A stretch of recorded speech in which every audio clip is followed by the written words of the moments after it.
श्री हनुमान जी और बाली युद्ध की कथा का आरंभ तब का है जब बाली को ब्रह्मा जी से ये वरदान प्राप्त हुआ कि जो भी उससे युद्ध करने उसके सामने आएगा उसकी आधी ताकत बाली के शरीर में चली जाएगी और इससे बाली हर युद्ध में अजय रहेगा।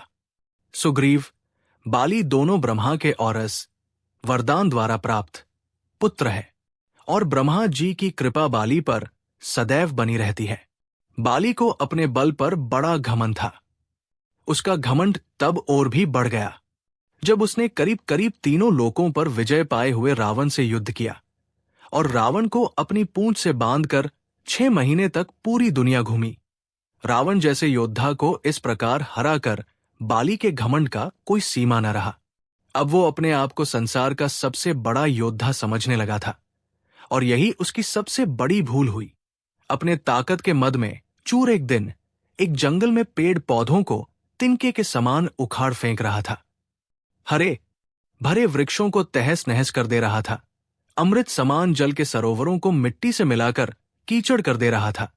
एक तरह से अपने ताकत के नशे में बाली पूरे जंगल को उताड़ कर रख देना चाहता था और बार बार अपने से युद्ध करने की चेतावनी दे रहा था। है कोई जो बाली से युद्ध करने की हिम्मत रखता हो, है कोई जो अपने मां का दूध पिया हो, जो बाली से युद्ध करके बाली को हरा दे।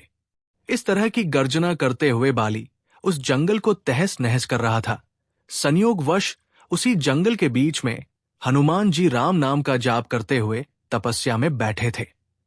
बाली की इस हरकत से हनुमान जी को राम नाम का जप करने में विघ्न लगा और हनुमान जी बाली के सामने जाकर बोले, हे वीरों के वीर, हे ब्रह्महंस, हे राजकुमार बाली। तब बाली किष्किंधा के युवराज थे। क्यों इस शांत जंगल को अपने बल की बलि दे रहे हो? हरे भरे पेड़ों को उखाड़ फेंक रहे हो, फलों से लदे वृक्षों को मसल दे रहे हो, अमृत समान सरोवरों को दूषित मलिन मिट्टी से मिलाकर उन्हें नष्ट कर रहे हो। इससे तुम्हें क्या मिलेगा? तुम्हारे औरस पिता ब्रह्मा के वरदान स्वरूप कोई तुम्हें युद्ध में नहीं हरा सकता, क्योंकि जो कोई तुमसे युद्ध करने आएगा उसकी आधी शक्ति तुम में समाहित हो जाएगी।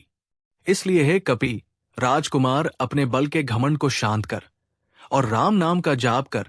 इससे तेरे मन में अपने बल का भान नहीं होगा और राम नाम का जाप करने से ये लोक और परलोक दोनों ही सुधर जाएंगे।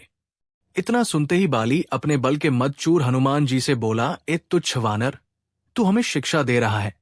राजकुमार बाली को, जिसने विश्व के सभी योद्धाओं को धूल चटाई है और जिसके एक हुंकार से बड़ा पर्वत भी खंड